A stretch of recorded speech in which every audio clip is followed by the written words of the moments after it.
14 अगस्त partition horror इस नाम से एक मॉड्यूल रिलीज की गई थी एनसीईआरटी द्वारा, जिसमें sir partition culprits of partition कौन है इसको हाईलाइट किया गया था, जिसमें 3 एलिमेंट्स दिए गए हैं। पहला सर बताया गया है कि किस तरह से Jinnah demanded about partition, Congress accepted it and Mountbatten implemented it, ये मेंशन है।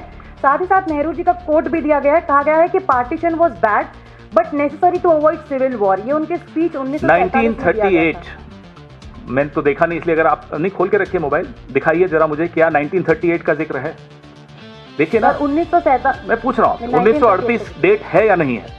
नहीं। पार्टीशन के इतिहास में 1938 बहुत महत्वपूर्ण तारीख है। आप पूछिए क्यों है महत्वपूर्ण?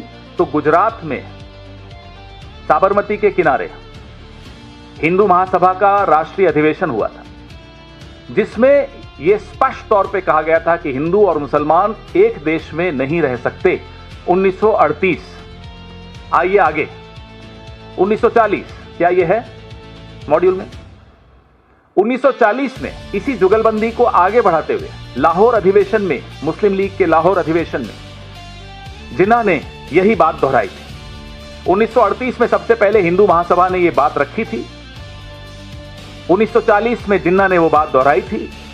अब आइए 1942 में, मैं दावे के साथ कह सकता हूं कि यह तारीख भी नहीं लिखी होगी, है क्या? 1942 में क्या हुआ था, ये लिखा है। अलायंस की सरकार बनी थी, लिखा है। हिंदू महासभा और मुस्लिम लीग की सरकार बनी थी। जब भारत छोड़ो आंदोलन का आह्वान हुआ, कांग्रेस ने तमाम प्रोविंशियल असेंबली से इस्तीफा दिया सड़क पर उतरने के लिए। उस वक्त हिंदू महासभा और मुस्लिम लीग ने गठजोड़ किया, गठबंधन किया, सरकारें बनाई एनडब्ल्यूएफपी में, बंगाल में, सिंध में, और सिंध असेंबली में पार्टीशन का प्रस्ताव पारित हुआ। गठबंधन की सरकार थी हिंदू महासभा और मुस्लिम लीग की। लिखा है क्या उस मॉड्यूल में एनसीईआरटी? आग लगा दीजिए इस किताब को अगर यह सब नहीं लिखा है तो। यह है हकीकत, यह हिंदू महासभा और मुस्लिम लीग की जुगलबंदी से पार्टीशन हुआ है।